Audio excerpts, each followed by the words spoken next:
नमस्कार दोस्तों, साल 1996 की बात है। साइकोलॉजिस्ट आशीष नंदी एक रिसर्च कर रहे थे। इस सिलसिले में उनकी बात नरेंद्र मोदी से हुई। आशीष नंदी ने नरेंद्र मोदी का एक इंटरव्यू लिया जो कई घंटों तक चला, और जब यह इंटरव्यू खत्म हुआ आशीष नंदी अंदर तक हिल गए थे। ऐसा क्या पता चला उन्हें नरेंद्र मोदी की मानसिकता के बारे में जिसने उनके होश उड़ा दिए। अस्सलामुअलैकुम वरहमतुल्लाहि वबरकातुहू। गाइस, आज हम एक दूसरी वीडियो के साथ आपके सामने हाजिर हुए हैं। वो भी डिक्टेटरशिप के मुताल्लिक है, इंडिया के मुताल्लिक, भारत के मुताल्लिक है कि माइंड एंड डिक्टेटर भारत। चलो इस वीडियो को देखते हैं।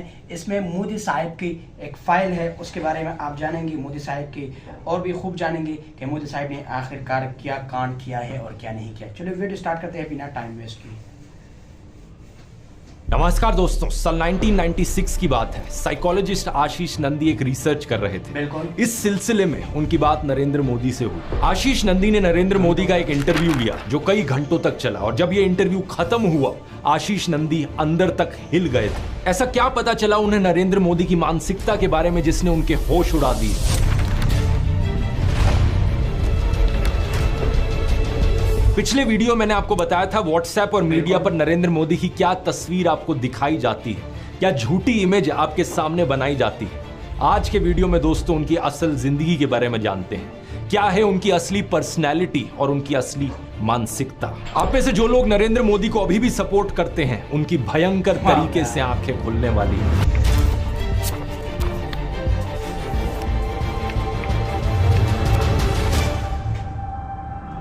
वीडियो शुरू करने से पहले दोस्तों मैं आप लोगों का धन्यवाद करना चाहूंगा, क्योंकि अब इस चैनल पर हमारे 20 मिलियन से ज्यादा सब्सक्राइबर्स हो चुके हैं। ये सही मायनों में एक बहुत बहुत बड़ा नंबर होता है, और मुझे देखकर खुशी होती है कि देश में इतने सारे लोग हैं जो देश के संविधान को, देश के लोकतंत्र को बचाने की परवाह करते हैं। इसी ओकेजन पर मैं ध्रुव राठी एकेडमी के तीनों कोर्सेज पर एक फ्लैट 50% ऑफ देना चाहूंगा आप सब लोगों को। मेरा time management course, master chat GPT course और यूट्यूब ब्लूप्रिंट वाला कोर्स, तीनों कोर्सेज पर 50% ऑफ कूपन कोड यूज कीजिए। Thank you. ये एक लिमिटेड ऑफर है जो आप में से पहले 1000 लोगों के लिए वैलिड है, तो जल्दी से जाकर चेकआउट कर सकते हैं। तीनों कोर्सेज का QR कोड यहाँ आपको स्क्रीन पर मिल जाएगा, या इनका लिंक नीचे डिस्क्रिप्शन में भी देख सकते हैं। अब टॉपिक पर आते हैं। शुरुआत एक बार फिर से उनके बचपन से करते हैं दोस्तों। नरेंद्र मोदी की पढ़ाई हुई थी भगवताचार्य नारायणाचार्य स्कूल में। उनके संस्कृत के टीचर प्रहलाद पटेल ने बताया कि वो एक एवरेज स्टूडेंट थे। उनके बायोग्राफर निलंजन मुखोपाध्याय ने भी यही बात कही। लेकिन दिलचस्प बात सुनिए, उन्हें स्कूल के नाटकों में एक्टिंग करना बहुत पसंद था, लेकिन अगर मेन रोल ना मिले तो उस नाटक में एक्टिंग करने से ही मना कर देते थे। 8 साल की उम्र में ही वो RSS के संपर्क में आ गए थे। साल 1958 में दिवाली के दिन वो वडनगर की RSS शाखा में बाल स्वयं सेवक बने। उनके स्कूल के सहपाठी सुधीर जोशी ने बताया कि शाम को स्कूल के बाद वो घर पर किताबें रखते और सीधा शाखा चले जाते। इसके बाद 1972 में 22 साल की उम्र में नरेंद्र मोदी RSS के प्रचारक बने, और 15 साल बाद 1987 में उन्हें बीजेपी में लाया गया। उन्हें एक कमाल के ऑर्गेनाइजर के रूप में देखा जाता था। जैसे कि एनडी मरीनो उनके द्वारा लिखी गई नरेंद्र मोदी की पॉलिटिकल बायोग्राफी में बताते हैं कि 1990 में राम रथ यात्रा हुई तो नरेंद्र मोदी गुजरात बीजेपी में शामिल थे, और उन्होंने इस यात्रा के गुजरात वाले हिस्से के आयोजन में अपनी भूमिका निभाई। 1995 में उन्हें बीजेपी का नेशनल सेक्रेटरी अपॉइंट किया गया। जब चुनाव होता है तो लोग वोट देते हैं सरकार चुनने के लिए, या तो वोट लोग देते हैं सरकार को हटाने के लिए, पर लोगों के मन में एक नई धारा शुरू हुई है, वो है वोट टू पनिश। 2001 में इन्हें गुजरात का चीफ मिनिस्टर अपॉइंट किया जाता है। 2002 में दंगे होते हैं। इन्हें लेकर नरेंद्र मोदी पर कई इल्जाम लगते हैं। अब इस पर अपना अलग से एक डिटेल्ड वीडियो हो सकता है, लेकिन कुल मिलाकर बात यह होती है कि इन्हें क्लीन चिट भी मिल जाती है। लेकिन तभी से एक कॉम्युनल नरेंद्र मोदी की ब्रांडिंग बनती है, एक कट्टर हिंदू नरेंद्र मोदी जो मुसलमानों के खिलाफ है। अब आप में से कुछ लोग होंगे जो इस ब्रांडिंग पर यकीन करते हैं, जो मानते हैं कि नरेंद्र मोदी इसी तरीके के कॉम्युनल इंसान है। लेकिन आप में से दूसरी तरफ कुछ लोग होंगे जो नरेंद्र मोदी को एक सेक्युलर आदमी मानते हैं कि नहीं, नरेंद्र मोदी तो सबका साथ सबका विकास में विश्वास रखते हैं। इससे फर्क नहीं पड़ता कि आप दोनों में से कौन सी कैटेगरी में हो। दोनों ही कैटेगरी के लोगों की यहाँ आंखें खुलने वाली हैं आगे की बातें सुनकर। क्योंकि देखो, वैसे तो नरेंद्र मोदी मटन और मछली पर बहुत शोर मचाते हैं अपने भाषणों में। सावन के महीने में मटन बनाने का मौज ले रहे हैं, लेकिन दूसरी तरफ हलाल बीफ एक्सपोर्टिंग कंपनी से चंदा लेते हैं इलेक्टोरल बॉन्ड्स के जरिए। जो असली गंगा पुत्र थे स्वामी सानंद, गंगा को अविरल और निर्मल बनाने के लिए उनकी 4 डिमांड थी। प्रधानमंत्री मोदी को 3 चिट्ठी लिखी उन्होंने। आरटीआई से पता चला कि पीएमओ तक वो चिट्ठी पहुंच गई थी, लेकिन कोई जवाब नहीं आया। जब 111 दिन तक अनशन पे बैठने के बाद उनकी मृत्यु हुई, तब जाकर प्रधानमंत्री मोदी का मुंह खुला और वो भी ट्विटर के जरिए उन्होंने श्रद्धांजलि दी उन्हें। एक हिंदू होकर कभी उनके मन में ख्याल नहीं आया कि किसी संत की मृत्यु होने का उन पर पाप लग सकता है। और वो तो हम क्या ही बात करें जो किसान आत्महत्या से मरते रहे हैं, उनमें क्या हिंदू नहीं है? उन हिंदुओं के लिए क्या किया? प्रज्वल रेवन्ना की उन वीडियोस में 2900 से ज्यादा महिलाओं का यौन शोषण देखने को मिला। उनमें भी तो कई हिंदू औरतें थी। जो महिला पहलवान बृजभूषण सिंह के खिलाफ धरने पर बैठी थी, वो भी हिंदू थी। उनका क्या? कोई भी व्यक्ति चाहे वो कितना भी बड़ा क्यों ना हो, अगर वो महिलाओं के सम्मान के साथ खिलवाड़ करता है तो उसे बख्शा नहीं जाना चाहिए। प्रधानमंत्री मोदी तो प्रज्वल रेवन्ना के लिए वोट मांग रहे थे और अब बृजभूषण सिंह के बेटे को टिकट भी दे दिया। एनडीए के सिर्फ प्रज्वल रेवन्ना, इनके लिए आपका हर वोट मोदी को मजबूती देगा। अब कुछ हमारे देश में ब्रेन वॉश लोगों का एक सेक्शन है जिन्हें इन चीजों से फर्क नहीं पड़ता। उन्हें नहीं फर्क पड़ता कि उनके घर की महिलाओं को सुरक्षा मिल रही है नहीं मिल रही, उनके बच्चों को शिक्षा मिल रही है नहीं मिल रही, रोजगार है नहीं है। उन्हें बस चाहिए कि मुसलमानों की ऐसी तैसी की जाए। और इन्हीं लोगों को मनाने के लिए नरेंद्र मोदी के हिंदू मुसलमान वाले भाषण होते हैं। कभी मोदी कहते हैं कि कपड़े देखकर दंगाइयों को पहचाना जा सकता है। ये आग लगाने वाले कौन है वो उनके कपड़ों से ही पता चल जाता है। तो कभी अमित शाह एक भाषण में मुसलमानों के खिलाफ डॉग विस्लिंग करते हैं। कहते हैं कि 2002 में उन्होंने दंगे की और नरेंद्र मोदी ने उन्हें सबक सिखाया। प्रधानमंत्री मोदी को इस सब की कोई हिचक नहीं है कि मैं प्रधानमंत्री हूं, मेरे पद की कोई गरिमा है, इस सब से कुछ फर्क नहीं पड़ता। खुल्लम खुल्ला कम्युनल बेशर्मी के साथ वो भाषण देते हैं। ये भाषण दिया था उन्होंने राजस्थान में, जहां मुसलमानों के खिलाफ नफरत फैलाकर वोट मिलने थे। इसका मतलब ये संपत्ति इकट्ठी करके किसको बांटेंगे? जिनके ज्यादा बच्चे हैं उनको बांटेंगे, घुसपैठियों को बांटेंगे। लेकिन कहानी में अब ट्विस्ट देखिए। बिहार में समीकरण कुछ और थे, तो वहां मोदी शांति दूत बन गए। ये बोलने लगे कि मैं देश को धर्म के नाम पर नहीं बंटने दूंगा। मैं जब तक जिंदा हूं, मैं धर्म के आधार पर इस देश को बांटने नहीं दूंगा। अलीगढ़ की रैली में भी मुस्लिमों के हितैषी बनकर आए थे। बोलने लगे कि कांग्रेस और समाजवादी पार्टी ने मुसलमानों के लिए कुछ नहीं किया है। कांग्रेस, सपा जैसी पार्टियों ने और मुसलमानों के राजनीतिक, सामाजिक, आर्थिक उत्थान के लिए कभी कुछ नहीं किया। और 14 मई को तो इंटरव्यू में ये तक कह डाला कि जिस दिन मैं हिंदू मुस्लिम करूंगा उस दिन मैं सार्वजनिक जीवन में रहने के योग्य नहीं रहूंगा। मैं जिस दिन हिंदू मुसलमान करूंगा ना, उस दिन मैं सार्वजनिक जीवन में रहने योग्य नहीं रहूंगा। मैं हिंदू मुसलमान नहीं करूंगा, ये मेरा संकल्प है, ये तक कह डाला। और मैं हिंदू मुसलमान नहीं करूंगा, ये मेरा संकल्प है। आप में से कुछ लोग ये देखकर कंफ्यूज हो रहे होंगे, यार ये कैसे हो सकता है? मोदी कॉम्युनल है या सेक्युलर है, या फिर इन्हें अब कोई स्प्लिट पर्सनैलिटी डिसऑर्डर हो गया है? ऐसा नहीं है, इनके ये 2 चेहरे हमेशा से ही रहे हैं। 2014 के इस ट्वीट को देखिए, सेक्युलरिज्म हमारे खून में है, नरेंद्र मोदी कह रहे हैं। 2020 में अमित शाह ने एक टीवी इंटरव्यू में कहा था कि वो भारत को हिंदू राष्ट्र की तरह नहीं देखते। सभी को अपने धर्म का पालन करने की सुविधा है और देश की सरकार का एक ही धर्म हो सकता है, हमारा संविधान। कि आज की बीजेपी, क्या ये मोदी सरकार भारत को हिंदू राष्ट्र के तौर पे देखती? जरा भी नहीं। हम संविधान को मानते हैं। इस देश में हर पंथ के लोगों को अपने पंथ का अनुपालना करने की संपूर्ण सुविधा है। पीएम मोदी इस्लाम और प्रॉफिट मोहम्मद की तारीफ में बोले हैं। कहा है कि अल्लाह के 99 नाम में से कोई भी हिंसा के लिए नहीं है। इस्लाम का संदेश है शांति, ऐसा इनका कहना था। सभी माइनॉरिटीज भारत का अटूट हिस्सा है। हमारे घर में ईद भी मिलती थी।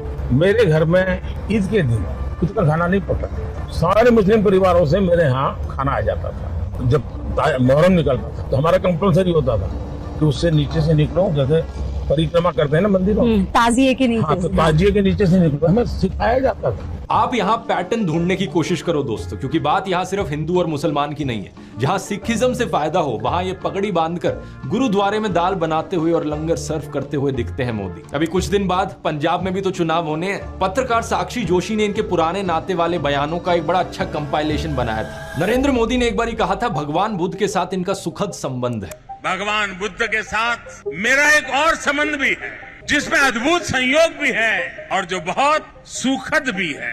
और एक बार इन्होंने कहा, बोहरा मुसलमानों के साथ इनका पुराना रिश्ता है। साथियों, बोहरा समाज के साथ मेरा भी रिश्ता बहुत पुराना है। इतना ही नहीं, ईसाइयों के साथ भी इनका बहुत पुराना और आत्मीय नाता है। क्रिश्चियन कम्युनिटी के साथ तो मेरा संबंध कोई नया नहीं है, बहुत पुराना बड़ा आत्मीय नाता रहा है। एक बार इन्होंने कहा कि जीवन का एक महत्वपूर्ण कालखंड इन्होंने आदिवासियों के बीच बिताया है। जीवन का एक महत्वपूर्ण कालखंड मैंने आदिवासियों के बीच में बिताया है। तो एक बार ही कहा, बलिया के साथ भावुक रिश्ता है इनका। बलिया से मेरा एक भावुक रिश्ता, पंजाब के साथ भी इनका विशेष नाता रहा है और चीन के साथ भी इनका विशेष नाता रहा है। पंजाब के साथ मेरा विशेष नाता रहा है। चीन के साथ मेरा निजी रूप से भी एक विशेष नाता है। फ्रांस के साथ भी इनका पुराना नाता रहा है और यदुवंश के साथ भी इनका रिश्ता नाता है। मेरा खुद का व्यक्तिगत रूप से फ्रांस के प्रति लगाव बहुत पुराना रहा है। अरे यदुवंश के साथ तो हमारा रिश्ता है, हमारा नाता है। बंगाल से नाता जोड़ने के लिए इन्होंने कहा कि बचपन में ये कोलकाता की मेट्रो देखने आए थे। मैं बचपन में जब पहली बार कोलकाता आया तो एक आकर्षण था, जरा मैं मेट्रो देखूं। प्रॉब्लम बस ये है कि कोलकाता मेट्रो 1984 में शुरू हुई थी, जब ये 34 साल के थे। अब बताओ दोस्तों, 34 साल का कोई बच्चा देखा है आपने कभी? अपने भाषणों में नाता जोड़ने के लिए ये तक कहने लगे कि मैं अगला जन्म बंगाल में लूंगा। अगले जन्म में बंगाल की किसी माँ के गोद से पैदा होने वाला हूँ। उड़ीसा में जाकर कहते हैं कि उड़ीसा को देश का नंबर 1 राज्य बनाएंगे, और कर्नाटका में जाकर कहते हैं नहीं, हम कर्नाटका को देश का नंबर 1 राज्य बनाएंगे। उड़ीसा को देश का नंबर 1 राज्य बना सकते हैं। कर्नाटका को पूरे देश का नंबर 1 राज्य बनाने का लिए। बात समझ रहे हो ना दोस्तों? वोट पाने के लिए जहां जो बोलना पड़े वो बोला जाता है। हर एक राज्य में एक इमोशनल कनेक्ट बनाने के लिए वहां के लोगों के साथ एक नाता निकल कर आ जाता है। पूरे देश में यही स्ट्रैटेजी चलाई जाती है। उत्तर प्रदेश में बीजेपी गौ माता के नाम पर लोगों को इमोशनल करती है। ये कहते हैं कि गौ हत्या को अगर रुकवाना है तो हमें वोट करो। केरला में जाकर इसका उल्टा कहते हैं, अगर क्वालिटी बीफ चाहिए आपको तो हमें वोट करो। जब गोवा की बात हुई तो 2015 में अमित शाह ने खुद कहा था कि इनका देश भर में बीफ बैन करने का कोई प्लान नहीं है। अब जनता के लिए अच्छे काम करना यह भी एक तरीका है सत्ता हासिल करने का, लेकिन इतनी मेहनत कौन करे? काम के नाम पर या तो लोगों को सपने दिखाए जाते हैं या फिर नौटंकियां करी जाती हैं। गुजरात मॉडल, अच्छे दिन, गंगा नदी की सफाई, 100 स्मार्ट सिटीज, काला धन वापस लाओ, ये कुछ ऐसे सपने थे जिनकी एक्सपायरी डेट रीच हो चुकी है। डिमोनेटाइजेशन को देखो, 2016 में अमित शाह ने कहा था कि ये काले धन के खिलाफ सर्जिकल स्ट्राइक है।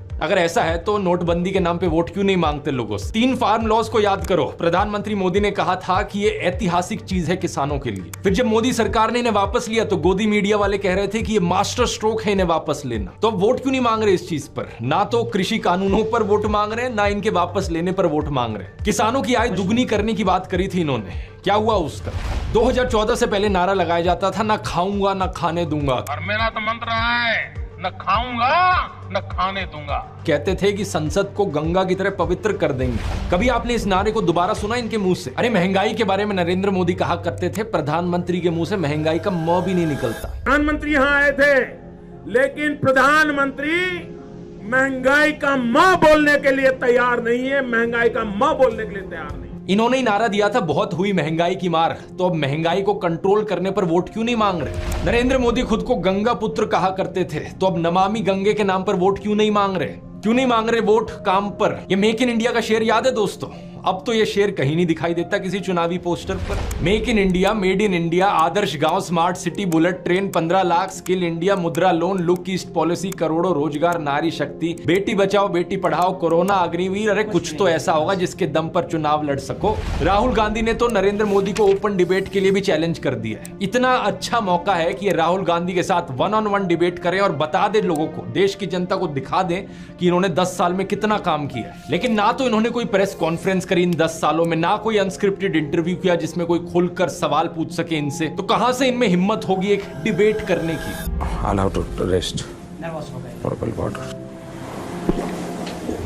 इसीलिए चुनावी भाषण में अब फिर से वही हिंदू मुस्लिम और पुराना नाता। यह है निंजा टेक्निक जनता को रिझाकर वोट लेने की। लेकिन अब दूसरी बात यहां पर आती है कि अपने संगठन के अंदर अपनी पैठ कैसे बनाई जाए। पिछले वीडियो में मैंने हिस्टोरियन हरबंस मुखिया के एक आर्टिकल की चर्चा करी थी जिसमें उन्होंने मोदी और औरंगजेब की तुलना की थी। उसमें एक सिमिलैरिटी यह भी थी कि किसके साथ मिलकर किसे साइड करना है। यह बात औरंगजेब भी अच्छे से जानता था और नरेंद्र मोदी भी। कई सीनियर बीजेपी लीडर्स के साथ बातचीत के आधार पर कैरेवान में ये रिपोर्ट छपी थी जिसमें बताया गया कि कैसे नरेंद्र मोदी ने केशु भाई पटेल के साथ मिलकर शंकर सिंह वगेला को बाहर किया। फिर बीजेपी की नेशनल लीडरशिप की मदद से केशु भाई पटेल को ही बाहर कर दिया। हरबंस मुखिया बताते हैं कि जब अटल बिहारी वाजपेयी ने राजधर्म निभाने को कहा मोदी को, तो उन्होंने लाल कृष्ण आडवाणी के साथ नजदीकियां बढ़ानी शुरू कर दी और बाद में जाकर आडवाणी को ही आइसोलेट कर दिया। ऐसे ही 2014 में जसवंत सिंह को टिकट नहीं मिलने दी। 2014 में मुरली मनोहर जोशी को उनकी टिकट वाराणसी से हटाकर कानपुर भेज दिया गया और 2019 में कहा कि अब आप भी आडवाणी जी के साथ विश्राम कीजिए। एनडीटीवी की वेबसाइट पर सिद्धार्थ वरदराजन का 2015 का यह आर्टिकल देखिए, जिसमें बताया गया कि मौजूदा फॉरेन सेक्रेटरी सुजाता सिंह को समय से पहले रिटायर करवाया गया और एस जयशंकर को सीधा फॉरेन सेक्रेटरी बनाया गया और फिर वो विदेश मंत्री भी बन गए। इसमें यह भी बताया है कि कैसे सुषमा स्वराज को विदेश नीति के की डिसीजन से बाहर रखा जाने लगा था। द प्रिंट पर 2019 का मौसमी दास गुप्ता का यह आर्टिकल देखिए। ये बताती है कि कैसे राजनाथ सिंह के सीनियर मोस्ट मिनिस्टर होने के बावजूद उन्हें 8 में से 6 कैबिनेट कमेटी से ड्रॉप कर दिया गया था, एक स्ट्रॉन्ग मैसेज देने के लिए। बाद में इसे रिवाइज किया गया और उन्हें 6 कमेटी का मेंबर और एक हेड बनाया गया।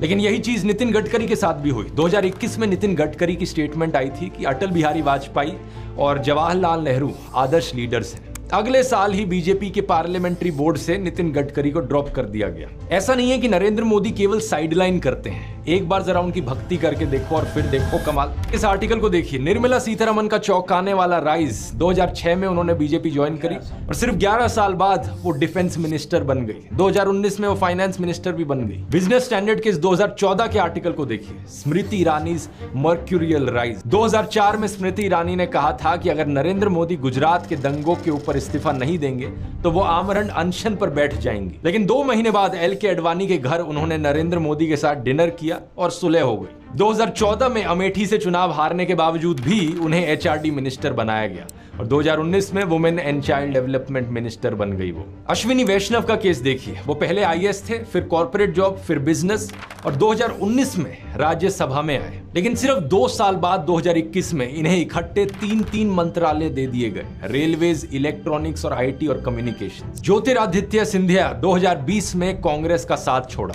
मध्य प्रदेश में कांग्रेस की सरकार गिरा दी, फटाक से इन्हें राज्यसभा का एमपी बनाया गया और अगले साल मिनिस्टर ऑफ सिविल एविएशन बन गए। दूसरी पार्टियों के ऐसे 25 नेता हैं जिन पर भ्रष्टाचार के इल्जाम लगे हैं और जो आज बीजेपी ज्वाइन कर बैठे हैं। उनमें से 23 के मामलों को रफा दफा कर दिया गया। कौन करप्ट है, कौन इनकेपेबल है, इससे कुछ फर्क नहीं पड़ता।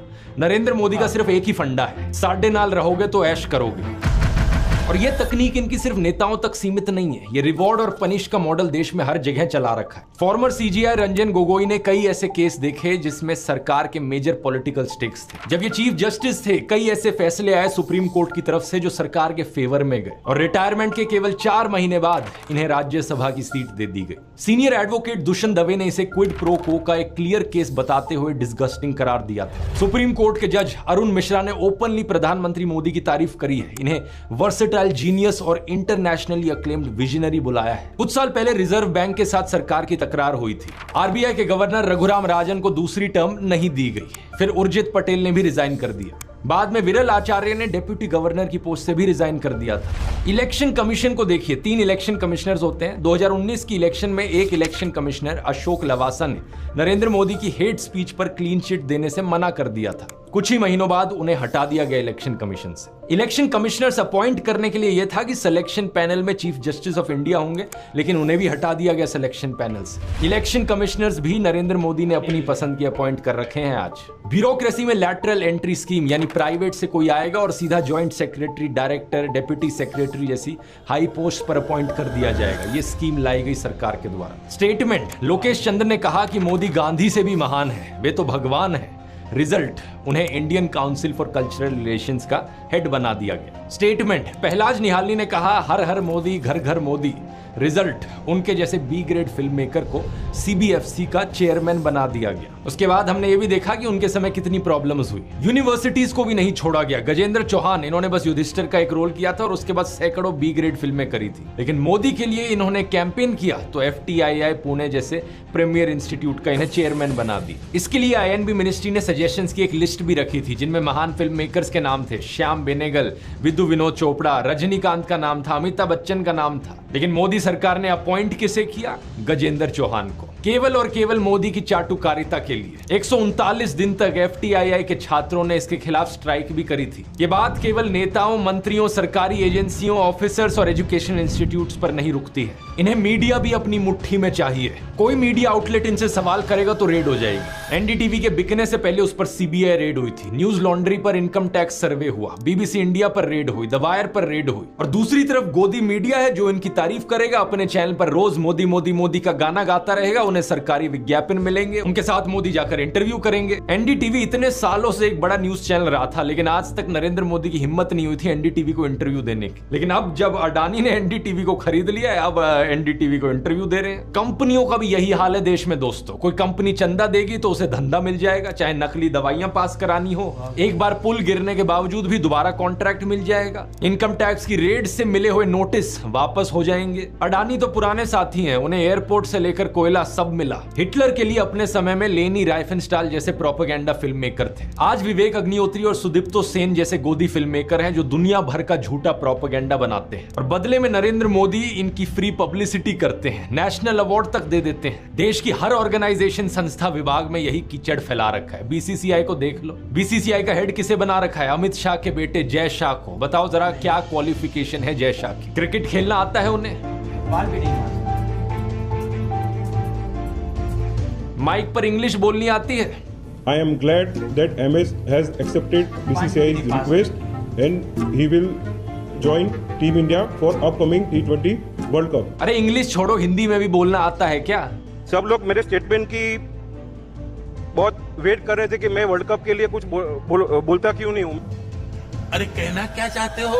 सोशल मीडिया एक नई चीज उभर कर आई तो वहां भी इन्होंने यही करने की कोशिश करी। जो इनके खिलाफ बोले उसे बैन कर दो, ब्लॉक करने की कोशिश करो। बोलता हिंदुस्तान यूट्यूब चैनल, उसे बंद कराया गया था। अभी फरवरी में 177 ट्विटर अकाउंट्स को विदहोल्ड कराया गया। किसानों का जो ट्विटर हैंडल था किसान एकता मोर्चा, वो बंद करवा दिया गया। जो भी इनकी आलोचना करे या तो उसे बंद करवा दो या फिर इनका IT सेल गंदी गालियां देगा, बुली करने की कोशिश करेगा। लेकिन दूसरी तरफ जो लोग इनके खास हैं उन्हें स्टेज पर बुलाओ, नरेंद्र मोदी उनके साथ हाथ मिलाएंगे। इसके लिए नेशनल क्रिएटर्स अवार्ड बनाए गए। कुछ विनर्स जेन्युइन थे क्योंकि थोड़ी बहुत क्रेडिबिलिटी भी बनानी पड़ती है, लेकिन कई सारे मोदी की चरण वंदना करने वाले गोदी यूट्यूबर्स को यह अवार्ड दिया गया कि 8% एनर्जी से अगर हम बात कर पाए तो फिर हम उस मैसेज को थैंक यू सर।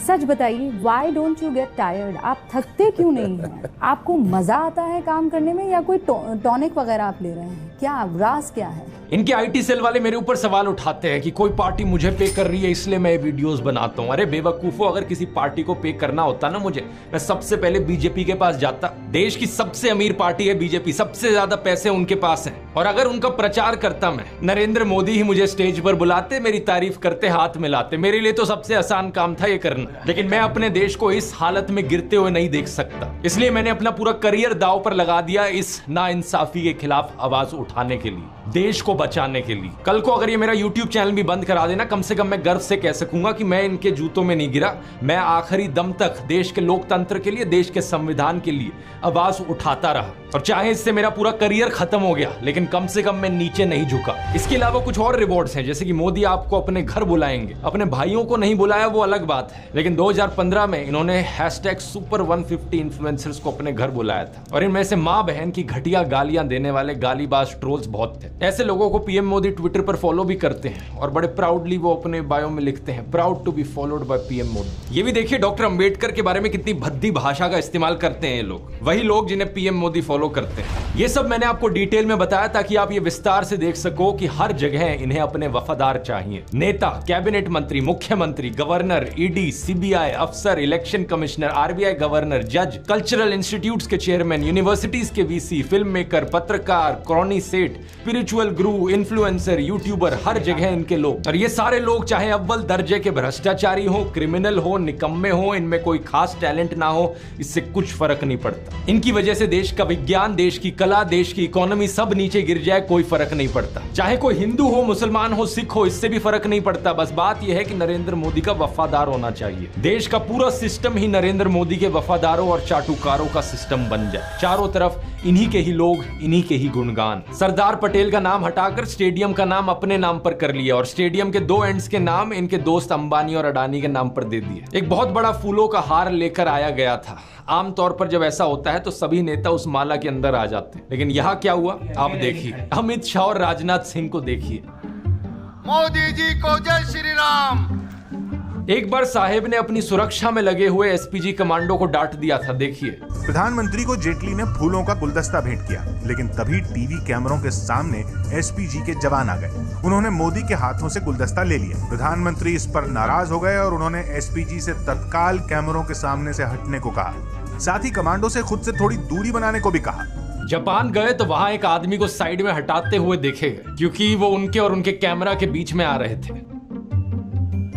कैमरामैन ने आपको बताया। साल 2005 में दोस्तों अक्षरधाम मंदिर का इनॉग्रेशन हुआ था। इस फोटो को देखिए। प्रधानमंत्री मनमोहन सिंह, राष्ट्रपति एपीजे अब्दुल कलाम, विपक्षी नेता लाल कृष्ण आडवाणी, ये सभी लोग कई सारे साधुओं के साथ देखे जा सकते हैं। लेकिन अब राम मंदिर की इनॉग्रेशन को देखिए, कौन दिख रहा है यहाँ पर? सिर्फ एक अकेले नरेंद्र मोदी। सिक्योरिटी वालों को भी दूर कर दिया। न्यूज लॉन्ड्री ने एक रिपोर्ट की जिसमें दिखाया गया कि कैसे गांधी दर्शन म्यूजियम, गांधी स्मृति केंद्र और खादी ग्रामोद्योग जैसी अलग अलग साइट्स पर नरेंद्र मोदी के फोटोज और कोट्स घुसाए हैं। यहाँ जगह जगह लिखा हुआ है गांधी दर्शन, लेकिन यहाँ आकर पता चलता है कि गांधी दर्शन कम है, यहाँ मोदी जी के दर्शन ज्यादा हो रहे हैं।